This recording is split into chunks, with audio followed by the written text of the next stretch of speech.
Okay, good evening. Hope you're all doing well. Today we're learning Maseches Avodah Zara, Daf Yud another beautiful Daf of Agartha, some of the more famous Gemaras and Shas, the story of Unklos Hagir. It's going to be right at the top of Yud Aleph and Amud Aleph, but we have to get there. We are 3 lines before the wide lines, middle of the page on Yud Amud Beis. And we're in the middle of the stories of Antoninus and Rebbe, where they were the dearest of friends, in that very unique way, where Antoninus was high up in the Roman echelons, and Rebbe was Rebbe. So a little bit of a unique relationship. So the Gemara says, "Kol yom hava mishamish the Rebbe," that every day he would serve, that Antoninus would serve Rebbe. Machile, he would feed him. Mashkile, he would give him drinks. And ki hava boy Rebbe lemesak lepuria, when Rebbe was ready to climb into bed, hava gachin kame puria. Antoninus would become the little ottoman, the step stool that Rebbe would stand on. Amarle, Saki lavoy lepuriach, climb on top of me, step on me, so that you can get into bed. Amar Rebbe said, Lav orach ara lezilzule b'malchusa kulehai. What's with the words kulehai? It's okay, a little bit. It's a little bit you can be mezalza, but kulehai, this level, I'm not willing to be mezalza. Well, I don't know if that's a real diuk, but it does have a little bit of a feel. I don't want to be mezalza you that much.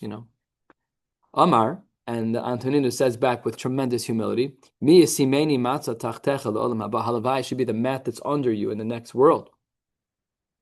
Amar le, Antoninus says to him, starting a little connected story, but really not the same dialogue. Amar le, asina la'alma da'asa. He said, am I going to get into the next world? Antoninus wants to know. Amar le, Rebbe responds, yes, you will. But Antoninus is clearly holding in psukim because they learn Torah together. Baksid lo yesari the base Esav. None of the leadership of Esav is going to be there. Esav is Rome. So says the Gemara. Rebbe respond to Antoninus. That's ba'osem ma'ase Esav. That's when you act like Esav. But when you don't act like Esav, if you act like a Yaakov, you'll be fine. Tanya Nami Haki, the Brisa supports this idea that Rebbe says that Osem Maisa Esav is the parameters of when you will not get into Olam Haba. It says the Gemara, Tanya Nami Haki, Lo Yasir the base Esav, Yachol Lakol, Tamanamar the base Esav, but Osem Maisa Esav. Amar Le, Antoninus quotes another pasuk, Vaksiv. The pasuk says, Shama Edom Melacheha v'chol nesiyah. Shama is a reference to Gehenim, that you will not find Edom and its kings and all of its princes. Amar Le, Rebbe says, Melacheha v'lo kol Melacheha applies to some kings, but not all kings. Kol nesiyah v'lo kol sareha. All the Nisim, yes, but not to all of the officers. And Tanya Nami Hachi, the Brisa supports this idea as well. Melacheha v'lo kol Melacheha, kol nesiyah v'lo kol sareha. And then the Brisa details who is excluded. Melacheh v'lo kol melacheh prat le'Antoninus ben Asvirus. That Antoninus is the one, was the king who wasn't going to be left out, who wasn't going to go to Gehenna. And kol nesiya v'lo kol pratea v'lo kol sareh. Excuse me, that's prat l'k'tia bar shalom. Okay, we haven't met this person yet. K'tia bar shalom. We're about to learn about him right now. So basically, in short, we can see this tremendous humility in the relationship between Antoninus and Rebbe. He was ready to literally be the mat on the floor that he climbed on. Just a tremendous amount of respect. 3/4 of the way down, first words on the line, Yudam Beis, the Gemara says, Ksiya bar Shalom Maihabe, or who is this person? Well, really, what's going on? What is with this person? Or Maihi, according to some other Girsas. Dahi Kesara, there was some particular Caesar, Dahavasani Yehudai. He didn't like the Jews. He actually hated the Jews. So Amar Lahu Lechashiv Edem Alchusa, they had a cabinet meeting, and he said to them, Misha Alalo Nima Beragla, if a person has some dead skin on his leg, is it better to just cut your losses and cut off the bad part, right? If you have gangrene, you cut off the pinky and let the body live, or do you want to just remain in discomfort? All of this was a mashal but should we wipe off the Jews who are that nima biraglab, or should we let them live?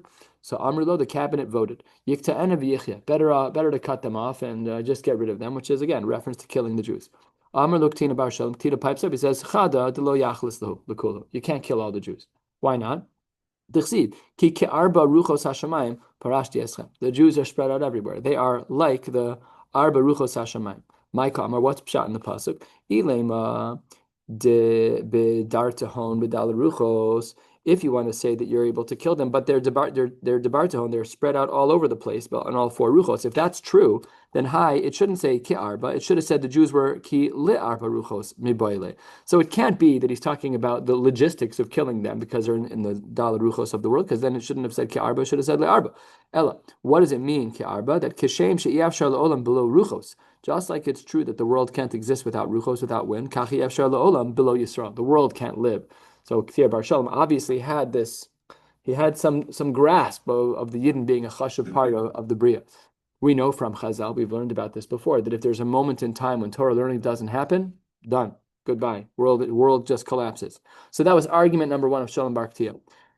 Ve'od says Shalom Ktiyah Bar Shalom, excuse me, not Shalom Bar Ktiyah. Ktiyah Bar Shalom. He says Ve'od Karulach Malchus Ktiyah. People are going to refer to you as the king that cuts off groups of its own people, and that is something that he didn't want to hear. So Amar Le, the king says back to him, "You're right."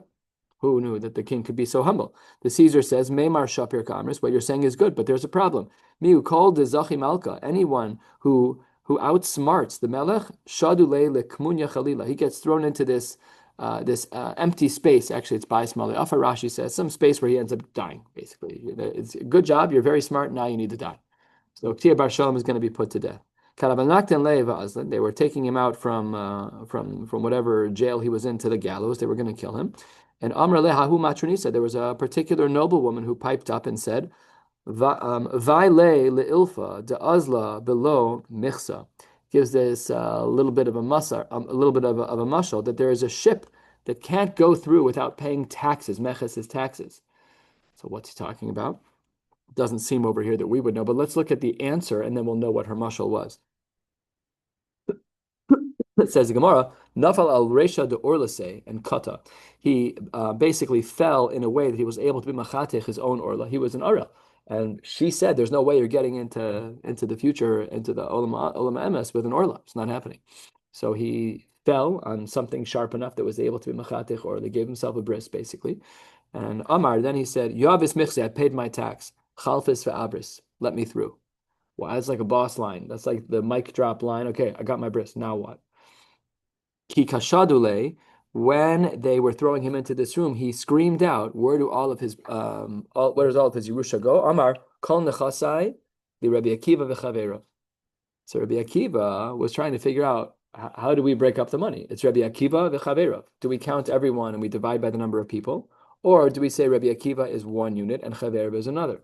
Rabbi Akiva had a drasha. Says the Gemara 4 lines from the bottom. Yatz Rabbi Akiva v'darash v'hayal le'Aaron u'Levanav mechza le'Aaron u'mechza le'Levanav. He said, well, when the pasuk says Aaron u'Levanav, which was a pasuk that was talking about the division of lechem apanim, Aaron got half and everybody else got half.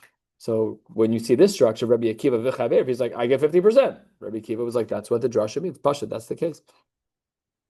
Yatzis Abaskol the Amra Tia Bar Shalom Mezuman L'Chai Ha'olam Haba. So this was Nachayid, who was referenced in the Brisa as someone who was a good guy, and he loved the Jewish people, even to give over his Yerusha to Rabbi Akiva v'chaver. As he was being thrown into the pit, it was Gemalt himself. He did his own bris on his way to the gallows. Just a very high level of commitment. At that moment, Bacha Rebbe v'Amar Yesh Kone Olamo b'Shah Achas and V'Yesh Kone Olamo b'Kama Shanim. Sometimes people in the moment, those Esther moments of it's not going to be you, then it's going to be somebody else. Those Esther moments, you could be Kona Lama B'Shah Achas. But for most of us, it's Kona Lama B'Kamashan. Back to Antoninus, Sham Shela Rebbe. Antoninus served Rebbe. Adrachan, well, that was a person's name. Adrachan was Sham Shela Rav. And says the Gemara, Kishachiv Antoninus, when Antoninus died, Amar Rebbe, Nispar de Chavila. The whole package has come undone. Obviously, a beautiful reference to the fact that his world is falling apart. Kishachiv Adrachan, when Rav's Shamish Adrachan died, Amar Rav, turning to the top of Yud Aleph and Yud Aleph, Nispar de Chavila, his world fell apart as well. Rashi gives a little bit more color. This really was shaykh to the Amud Aleph. It's just presented over here. Says the Gemara, Nispar de Chavila. It says the Rashi, top of the page, Nispar de Chavila, Avasenu shenikshura nefesh benefesh. A reference to their love, that they really had they had like a kindred spirit. They were very close to one another, and the death caused a lot of pain for them. Let's now learn one of the most well-known Gemaras in Shas about Unclus Hager. Top of Yud Aleph, Amud Aleph, top line. Unclus bar Clonimus, or Clonicus, according to different Girsos. Igayer, he converted. Now, Unclus historically was the nephew of the emperor at that time. So that did not make him very happy. You know, it's like this guy, Yosef, the son of Hamas, this guy whose father said, some mamish like the same, except that I don't think they want to convert this guy, Yosef. I think they're not very happy with him. He said on one of the news clips recently, his father has his head on as a bounty. Good parenting. So says the Gemara, Shadar Kesar Gunda de Romoya Basre. He sent a set of troops, of Roman troops, to go after Unclus to bring him back. Mashchinhu Bekrai drew him in with a couple of psukim, Igayor. The whole troop, they converted. That guy should work for Aish. He talks about 3 psukim, all of a sudden everybody is converted in the whole room. Hadar Shadar Gunda de Ramay Acharina Abasrei sent another group of troops after him, but Amar Lahu, he said to the troops before they left, Lo Temru Le Velo Midi, don't talk to him. Don't, he's very convincing, don't talk to him. Ki Abu Shakle Ba'azli, they picked him up, they were taking him out of the room. Amar Lahu, Emaluchu Milsa Ba'alma. I just want to say something. Nifiora, Nakat Nura Kame Pifiora. These are ranks of soldiers, lowest to highest. The lowest soldier, I don't know the ranks. So the lowest soldier will hold the light for the one above him. Pifiora le Duchsa, and the Pifiora will hold for the guy above him. Duchsa le Hegmona, the Duchsa will hold for the one above him. Hegmona le Koma. Now the Koma is the top, again, the top, whatever the 5-star general is. Koma, mi Nakat Nura Makame Inchi. The top person in the army, does he hold a candle for anyone? Does he hold a torch for anyone? So Amrali, the troop said, "Lo." So he says, "Oh, you guys are missing out because by the Jews, that's exactly what HaKadosh Baruch Hu does for the Yidden, and that's why you're missing out." Amar Lu, HaKadosh Baruch Hu nakanur kami Yisrael. When the Jews have a leader, he's carrying the torch for us. Dichsiv Hashem halech lifneim yomam v'chulei, and Igayor kulhu. The whole gedud, everybody converted to Judaism. Hadar Shadar Gunda Achrina Abasrei. Finally, he sent the third set of troops. Amar Lu lo tishta'u midi bahadei. Stop, no dialogue. Okay, he snuck something in. No dialogue. Don't talk to him. Just grab him and bring him. Don't talk to him. Kinakte leva azle, chaza mezuzta de mancha apischa. As Onkelos was being dragged out of the building, he saw the mezuzah that was resting on the doorpost. Osiv yade Allah. He put his hand on top of it. And if you look in the Svarim on the side here, it says, and achich. Seems like he smiled. That's what it seems like. But Amar Lahu, my hi, what is this? And he said it in a quizzical way that evoked their response. Amrulay, Eimalan At, you should tell us. We don't know what it is. Amar Lahu, Minhago Shalolam, Melech Basar V'dam Yoshev Mibifnim, V'avodav Mishamrim Oso Bachutz. That when it comes to a regular flesh and blood king, so then the king sits on the inside, and he's surrounded by his servants who protect him. But when it comes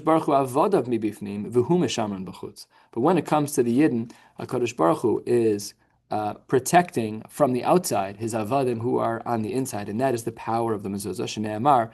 And this is a pasuk that we have said thousands of times over the last many years. Hashem Yishmor Tzeischa V'Oecha Me'atav Yad Olam.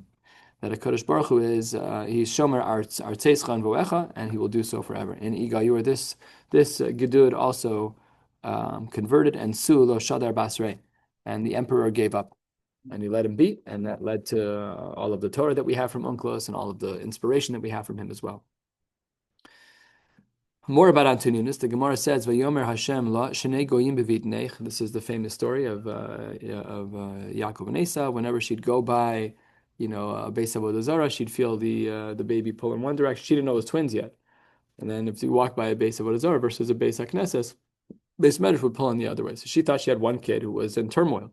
So says the Gemara, no, it's Shnei Goyim bevitnech. Amar Rabbi Yehuda Marav, Al Tikri Goyim Elagaim. That there's pride with these two. Who are these two making reference to? Of course, it's a play on words, and really it's a generational thing, which is Zeh Antoninus v'Rebbe, Shelo Pasku me'al Shulchanam. So let me just say one thing. Zeh Antoninus v'Rebbe, who were the generations derived from Yaakov and Esav. Esav's derivative was Antoninus, right? That's Rome. And the derivative of Yaakov Pashat is going to be someone like Rebbe.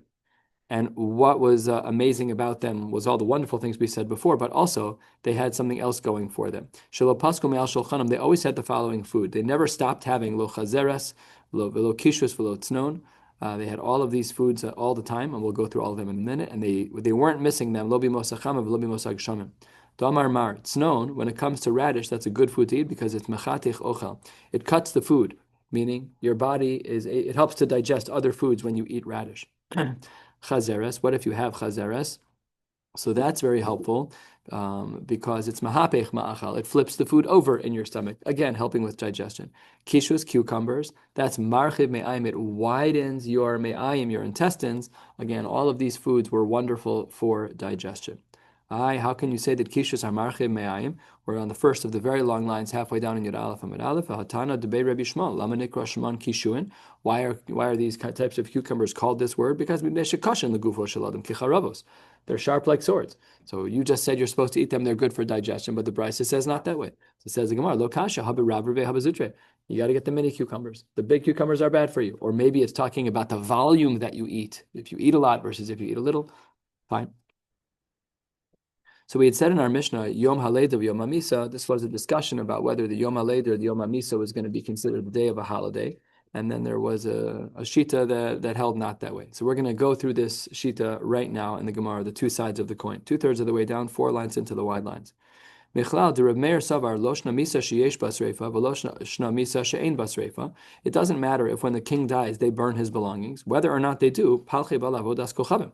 Lamaisa, they're always going to serve Avodah Zara because when they die, they're going to make that day into an iconic holiday, the death of whoever their deity is. Alma Sreifa Lav Chukahi.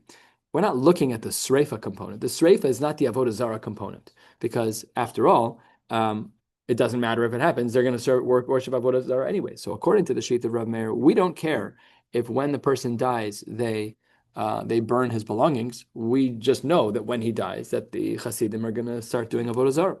So what we infer from here is that Sreifa is Lav Chukahi. What that then means is Michlal D'Rabbanan Sarbe, that Sreifa is Chukahi. And after all, how can that be? You can't say that Sreifa is Chukah, that Sreifa is going to be their worship, their Avodah Zarah worship, because by Jews we have this concept of Sreifa, V'ha'atanya. We have this from a Gemara, from a Tosefta in Maseches Shabbos, and the Gemara says, by Jews, Sorfen al hamalachim v'lo midarka ha'mori. And we know that it applies to us because it says v'lo midarka ha'mori, that we have times where there are kings where we do burn their belongings posthumously, and there's nothing wrong with that. So what do we see from here? That burning is not chukah. So how can it be that the Rabbanan would hold that that sreifa chukah? The Jews do it. Bi chukah he anan hechasarfinan. If in fact that the burning upon the death of a loved one or someone special is considered chukah, it's considered to be avodah zara, then how can the Jews do it? Baksiv that uvuchukoseim lo selechu. Because we know we have an isser of chukoseim lo selechu. I had a Purim Suda with Rabbi Robinson. We have one regularly. Not this past year, but the year before, we all took our first cup of wine and we made a proper Borei Priagafen, and a bunch of people held up their cups to clank the cups together. Rabbi Robinson would not move his cup, and I watched him not move his cup. I said, Rabbi Robinson, are you saying that's v'chukoseim lo selechu? And he's like, it could be. I'm like, wow, I had no idea. He's like, I just keep my cup there. People want to clank their cup with mine. I just don't move. He's like, I'm not going to do Avodah Zarah, but if you want to do Avodah Zarah, he was like, he already had one cup in him. No, it was, it is, these are like some of the gray area shilas. Like it's societally normal. Is there a religious undertone? Does there need to be a religious undertone? What does B'chuk Sem Lo Seilechu mean? If you wear a baseball hat to a baseball game, like if you buy peanuts. So Ad Heichan, these questions require poskim. But just sharing, it's a side note, but Rabbi Robinson did feel that there was a shmek of B'chuk Sem Lo Seilechu by clanking cups. No, I was talking about clanking cups. I was saying those are the thing that I'm saying. That's the other side. Like how far do we go? How far do we go? So the clanking was what he had made reference to. Okay, so says the Gemara. So therefore, because we know Sreifa can't be the ikr of the machlokas, because Pashat that Sreifa is mutter to burn the personal effects of a king who died, even of a Jewish king, and it would not violate Chuk. So then how do we view Sreifa? So says the Gemara, 3/4 of the way down, halfway through the wide lines in Yud Aleph, everyone agrees that Sreifa is not considered to be chukah. It's not considered an activity of a religion. Ela chashivusahi. It is just a show of chashivus, right? So, l'dugma, when a president dies, they lie in state. That's for chashivus. That's not a chukah lo selechu. It's not a religious rite. That's just what they do. It's not. It's just for chashivus. It's not. It doesn't. It's not avodah zarah. They do it for presidents. I mean, most of our presidents have been in the Christian Catholic category. Almost all of them, I presume. Many, but what? Whatever. Just saying that's sug. But they all, when they die, they all have the same minhag, which is that they lie in state. So that would be an example of something that's done for chashivus and not something that's for chukasem lo selechu. So that's what the Gemara says. That's not what it's about. So then, what are they arguing about? What are Rav Meir and the Rabbanan arguing about? Rav Meir Savar. But we don't care if the death is chashav enough to warrant sreifa. The Maisa, they're going to take this day and they're going to worship on this day. However, if it's going to be a death that's worthy of sreifa, meaning if the person who dies is chashav enough, there would be sreifa, so then they're going to do avodah zara. But then they're not going to do avodah zara. So they have a machlokas as to whether or not the sreifa is relevant or not. According to the Rabbanan, the Sreifa is an indicator that he's so chashuv that therefore they're going to do Avodah Zara on that day.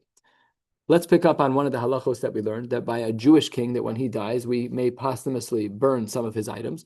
Gufa, the Gemara says, Sorfan ala malachim ve'in bo mishum darki ha'emori, shene'emar b'shalom tamusav v'misrafos avosecha malachim v'gomer. So the pasuk seems to indicate that you're allowed to do sreifa.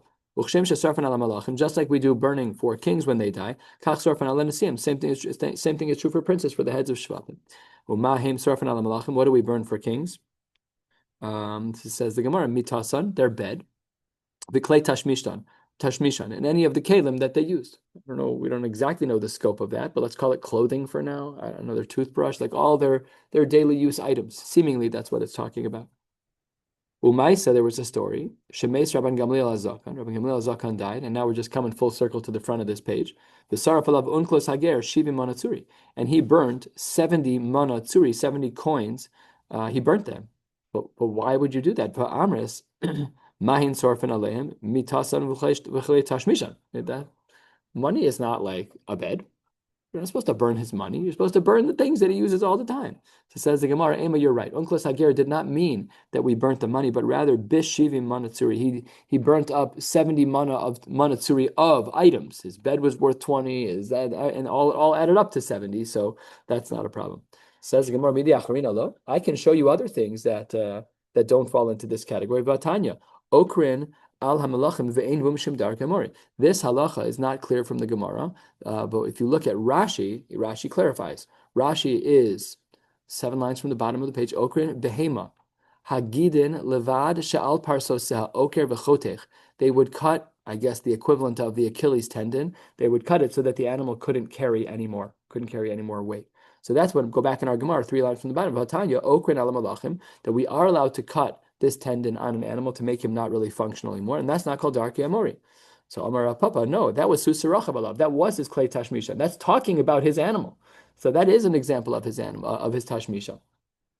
Uvehema tahora lo, but you only said a horse. But I can show you where it's true even by kosher animals, and let's see how. Tanya, we have a brisa. This brisa can be found in Maseches Shabbos as well in the Tosefta. Ikor sheyesh ba treifa aser. When a Jew does this ikor, this cutting of the tendon on an animal, even if it's on a kosher animal, it cannot be done in a way where it makes the animal a treifa. So ikor sheyesh ba treifa aser v'she'ein ba treifa mutter. But to do the act of ikor, again, to cut this tendon, is allowed if the conclusion after the injury is that the animal is still not a treifa. Ve'ezehu ikor she'ein ba treifa. What is considered to be the cutting of a tendon where there is no status of a treifa. So says the Gemara, Hamanasher parsoseh min ha'arkuba ulamata. That's if you cut a tendon below the equivalent of their knee bone. Again, their legs are built differently than ours, but it's the lower half of the leg. Anything below the lower half of the leg, approximately, that's considered mutter. So you said sus. Why didn't you say behema? It's true even by a behema. Says the Gemara, Tir Gemara Papa be'egla hamosheches bekaron. You're right, that's true.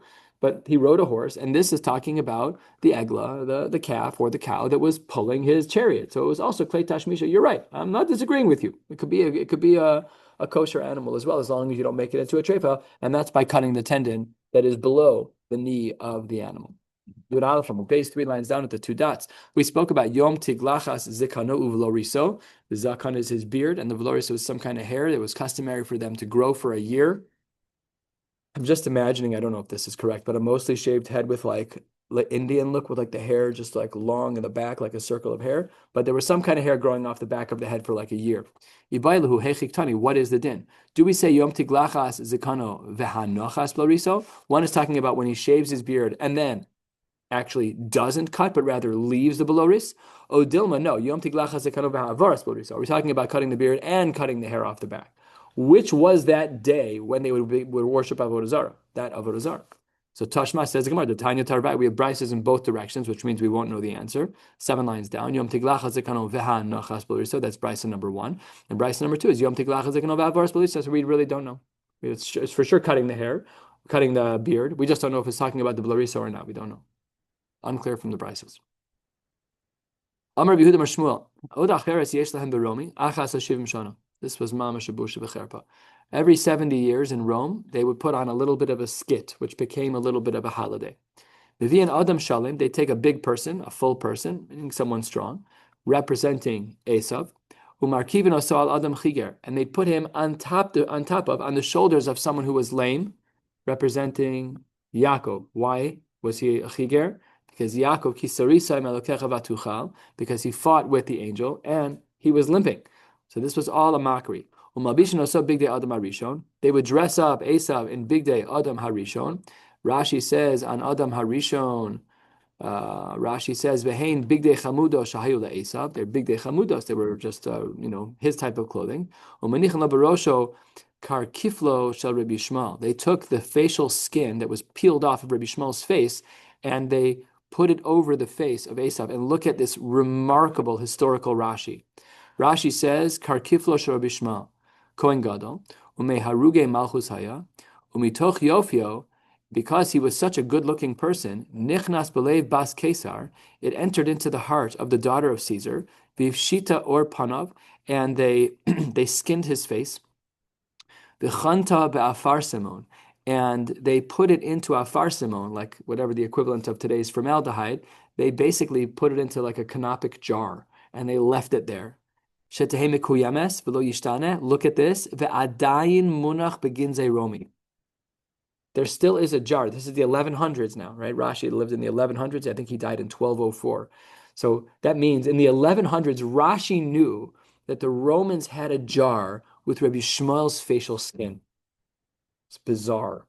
I don't know of any historians who know more about this. I've never looked into this, but this is just a crazy Rashi. Unbelievable. What's the Makom here? He quotes, okay, fine. Whew, it's kind of disturbing. So it says the Gemara, "V'talule b'tzavore." Then they would hang on Esav's neck, maskal, a weight. It should be dalid zuza de fiza. This pisa was a very unique thing. Rashi says the pisa, a third of the way down. Pazhu, some type of coin. Even yukara ad me'od ve'eno matzui ba'olam. We no longer have this gem. And umechafen es hashvakim be'inach. And they would cover the shvakim with inach. Inach was a coin, was a gem that we saw a couple of days ago, which was the nofach. Remember, nofach sapir v'yahalom, one of the stones on the choshen, and they throughout the marketplace they would scatter these. Umachris and lefanav, they would announce out loud, sach kiri plaster. What do these words mean? Rashi, thank you for your help. Rashi, third of the way down. Sach kiri plaster, cheshbon hakatzin kazavhu. The math of the officer was a lie. Sach kiri plaster.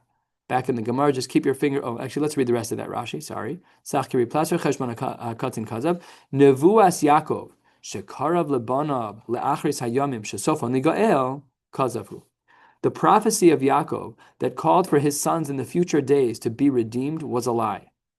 So they did this once every 70 years to make sure that everybody knew. And let's go back in the Gemara. Just keep your finger on the Rashi spot here.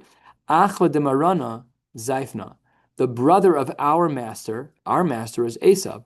Esav's brother is Yaakov. Zaifna, he was Mizayef. He stole the Bechorah from me.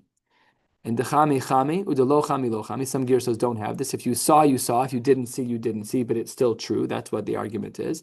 And my ahani l'rama berama use ulezaifana bezaifnuse. And what good did it help Yaakov to be the Ramayan, to take it, to be the forger and to steal the Bechorah? Didn't help him at all. Except for one thing. The next line is this evidence that they too knew that there would be a day when Esav would lose to Yaakov. U'mesaimin ha'bahachi. Vai l'dain kad yakum dain. Woe is to this one when the other one rises. Look at Rashi. Rashi says a few lines lower. Vai l'dain le'esav. It will be bad for them, for Esav, kad yakum dain ksheyakum Yaakov. So they know Esav Sonei es Yaakov. We are experiencing this literally right now. Right now for Klal Yisrael, this is the crucible that we are in, of Esav Sonei es Yaakov. But at the end, there's going to be a day of Vailadein Kad Yukum Dain. There's going to be a day when our enemies recognize that Yaakov was in fact correct in his nevuah.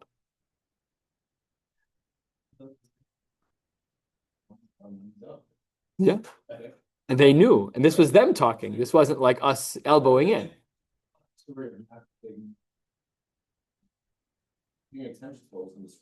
Yeah. They believed in that. Seemingly, they did. But not every religion now believes in that. So now we have a different issue. Now we have a rejection of the Bible at its base level. So the Bible is so old and the pride like it's outdated. We need to modify it. We need to be more flexible. So people aren't going to Torah anymore. So, but in this time, they clearly, if you're saying, Vai Ladain Kiyakum Dain, that means that things are going to not go your way in the long run. It means you're on the wrong side of history too, but that's a little bit of a harder thing for people to jump onto. Amar Avashi Hichshilan PM l'Rishayim. They actually stumbled on their own words. Why did they do that, or how did they do that? I Amru Zaifna Achva de Marana. If you want to say that there was forgery from the brother of our master Kidika Amre, then I would understand. But it's not what they said. Hashta de Amre, and we're missing a word in the Gemara. Hashta de Amre Achva de Marana Zaifna. So then there's another way to read it. Achva, the brother, Kama, Demar Nazaifa. Our master was Mazayif, which is a little bit of an interesting play. Marana Gufe Zaifna, a little bit of a difficult read in the Gemara with a missing word, but it could be that they themselves were the ones who were the forgers, not in regards to the Bechora, because that's Mefurish Psukim as to what happened, but they were Mazayif in the Masorah. You took things a different way. The Tana Didan, if in fact this is a new holiday, the once every 70 years, the Tana Didan, my time why wasn't that included in our Mishnah? The reason why is because in our Mishnah, the only holidays that were listed were the ones that happen every year. And and when there was a holiday that wasn't annual, it wasn't included in the list. So the only thing that was listed was annual holidays. Says the Gemara, Hani de Romai, the ones that we have in our Mishnah for the Romans. What are the names of the Persians' holidays? We are not going to dig into this, but there is probably some good research to do on a lot of these. Mutradi, Vitoriski, Moharniki, Umoharin. Hani de Parsai, Uderomai. Says Gemara, fine. Now you've given me for the Romans and for the Persians. De Bavlai for the Babylonians, my Moharniki, Ve'ankise, Bechanuni, Ve'eser Ba'adar. We really don't know from most of these because these are not Avodah Zaras that are relevant anymore. Amar Rav Chanan bar Rav Chizda, Amar Rav, Ve'amri la, Amar Rav Chanan bar Rava, Amar Rav, Chamisha bate Avodas Kochavim Kivunheim. There were 5 established, constantly functioning. It's like the Avodah Zara house. It's like the minion factory for the Avodah Zara house. It never closes. Eluheim, Beis Baal beBavel, Beis Nevo beKursi, Tar Asa shebe Mapag, Tsurefa shebe Ashkelon, Nashra shebe Aravia. These are the 5 that were like the staple places. Everybody knew where they were. We have these things too in the community. We know where to go for davening. So they knew where their places were. Kiyasa Rav Dimi hosifu alein Yerid shebe Ein Bechi, Nidbecha shebe Ako, and Ikada Amri Nispera shebe Ako. Rav Dimi Minarda Masni Epcha. He reversed the last thing from Rav Dimi. Yerid shebe Ako, Nidbecha shebe Ein Bechi. Fine. These are the names of all of the holidays of the Romans, of the Persians, and of the Babylonians. Or maybe not all of the holidays, but some of the more well-known ones. Last of the short lines, and we'll be stopping at the Mishnah today, which is just a few lines from where we are. Amar le Rav Chanan bar Rav Chizda le Rav Chizda. So Rav Chanan asked a question to his father. Rav Chanan says to his father, "My kivuen hein." Says the Gemara, what do you mean when you say that they're kivuen? Because the line above says, "Chamisha bate ovdei avodas kochavim kivuen hein." What did you mean? Says the son to Rav Chizda. Rav Chanan says to his father, "What do you mean kivuen?" Amar hachi amar avuha deimech. So said the father of your mother, his father-in-law, the son's grandfather. Kivun hein leolam tadira. They're constantly open. Kula shata palchelu. People are always there and always doing avodah zarah. Amar Shmuel, the Gola outside of Eretz Yisrael, Eino Aser Elayom Edam Bilvad. The only day is the day of the actual holiday itself. We've learned about this idea before, that the principles of our Mishnah, 3 days before, 3 days after, or where and when they apply, that's only true in Eretz Yisrael, but it's not true in the Gola. Biyom Edam asked the Gemara, Nami mi Aser. If you're in the Gola, I'll show you, says the Gemara, that perhaps even the Yom Edam itself is not problematic. How so? So says the Gemara, V'ha Yehuda, Sharle l'Reb Bruna, l'zvunei chamra. Rabbi Yehuda allowed Reb Bruna to sell chamra, to sell wine. Rav Gidal, he allowed Rav Gidal l'zvunei chitin b'chag sodatai. He allowed him to sell wheat on the holiday of the nomads, on the holidays of the travelers. So says the Gemara, that should be a problem. You just said in the Brisa, it was a Tanaic source. Was it Tanaic? No, it was from Shmuel. Sorry, Shmuel had said. Yeah, it was sorry, Rav Chizda's father-in-law had said that it's talking about year round. So it said, yeah, it's talking about the Chag said the Tai. So it says the Gemara, no, Shani Chag said the Tai, the lo kviya. The holidays of the Tai, the Arab merchants, those were not kviya, those were not regular holidays. What does this mean? So take a look at the Rashi on the first of the long lines. The Chag said the Tai, Yom Lashana, Miskabsin kol sochri ha'ir le'echol v'lishtos v'lachog l'shem avodas kochavim plonis, v'kan koren kapandaria. And the Gemara says that it was not like, it was a get-together. It was a get-together, but it wasn't really like a religious activity, even though they did religious things. So it wasn't deemed a real holiday. So then, yes, Rabbi Yehuda was matir to do some avodah on that day. We'll pause right here at the Mishnah, which is 5 lines from the bottom of Yud Aleph and Beis. Mir Hashem back together tomorrow night. Wishing you all a beautiful night.